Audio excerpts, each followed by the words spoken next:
মহারাজ, আমরা মুরগি চোরকে ধরে এনেছি, বলুন একে কি শাস্তি দেবে? তোমরা কি জানো না? আমার রাজ্যে চুরির পরিণাম ফাঁসি, তাকে ফাঁসিতে ঝুলাও।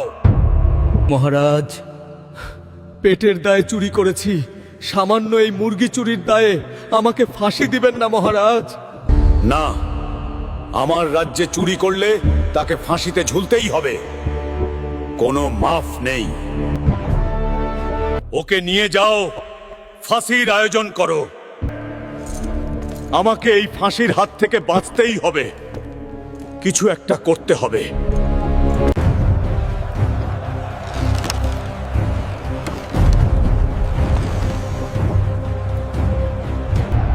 বলো, মৃত্যুর আগে তোমার শেষ ইচ্ছা কি? মহারাজ, আমার কাছে এমন একটা গাছের বীজ আছে যে গাছটা মনের সব ইচ্ছা পূরণ করতে পারে। আমি আপনার জন্য এই গাছটা রোপণ করে দিয়ে যেতে চাই। কি বলো? মনের সব ইচ্ছা পূরণ হবে? তাইলে তো ভালো। চারা রোপণ করতে কতদিন লাগবে? কমপক্ষে 7 দিন লাগবে মহারাজ। ঠিক আছে, তাহলে চারা রোপণের পরেই ফাঁসি দেওয়া হবে।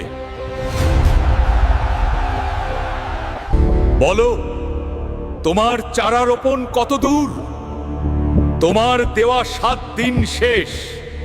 মহারাজ, সবকিছু রেডি, এখন শুধু গাছটি লাগিয়ে দিলেই কাজ শেষ। তাহলে দেরি কিসের? গাছ লাগিয়ে দাও।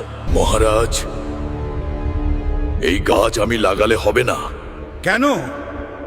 এই গাছ এমন একজনকে লাগাতে হবে যে জীবনে কখনোই চুরি করে নাই, তা না হলে এই গাছ লাগিয়ে কোনো কাজ হবে না। ওহ, এই ব্যাপার? সেনাপতি, আমার রাজ্যের সকল মন্ত্রীদের ডেকে পাঠাও। তুমি আমার রাজ্যের একজন সৎ অর্থমন্ত্রী, যাও গিয়ে তুমি গাছটি লাগাও। মহারাজ, আপনার রাজ্যের অর্থের দায়িত্ব পালন করতে গিয়ে 2-1 পয়সা এদিক সেদিক হয়ে যায়, এই জন্য আমি চাচ্ছি না গাছটা লাগাতে। খাদ্যমন্ত্রী অনেক সৎ একজন মানুষ, গাছটা সেই লাগাক মহারাজ। না না মহারাজ, আমিও গাছ লাগাতে পারবো না। এই পুরো রাজ্যের খাদ্যের দায়িত্ব পালন করতে গিয়ে আমারও একটু এদিক সেদিক হয়, আমাকেও ক্ষমা করবেন মহারাজ। এত মহা মুশকিলে পড়লাম রে বাবা, আমার রাজ্যের মন্ত্রীদের এই অবস্থা তাহলে। মহারাজ, এখন তাহলে এই গাছ লাগাবে কে? এইখানে এমন কেউ কি নেই যে কখনো চুরি করে নাই? মহারাজ, আপনার মন্ত্রীরা তো সবাই কম বেশি চোর, কিন্তু আপনি তো আর চোর না, তাই আপনি নিজেই গাছটা লাগান। এটা তুমি কি বললে? তারা সামান্য মন্ত্রী হয়ে যদি তাদের এদিক সেদিক হতে পারে, তাহলে আমি তো এই রাজ্যের রাজা, আমার কি এদিক সেদিক হতে পারে না? মহারাজ তাইলে সামান্য মুরগি চুরির দায়ে একে ফাঁসি না দিয়ে মাফ করে দেন। না মহারাজ, একে ছেড়ে দিলে বাইরে গিয়ে সব ফাঁস করে দিবে। তাইলে একে কি করা যায়? মহারাজ, একে কোনো একটা মন্ত্রীর দায়িত্ব দিয়ে দেন। সব রাজ্যের মন্ত্রিত্ব এখন এইভাবেই হচ্ছে। কোনোভাবেই আমাদের আকামের কথা সাধারণ জনগণকে জানতে দেওয়া যাবে না মহারাজ, সেটা এই চোরকে মন্ত্রী বানিয়ে হলেও।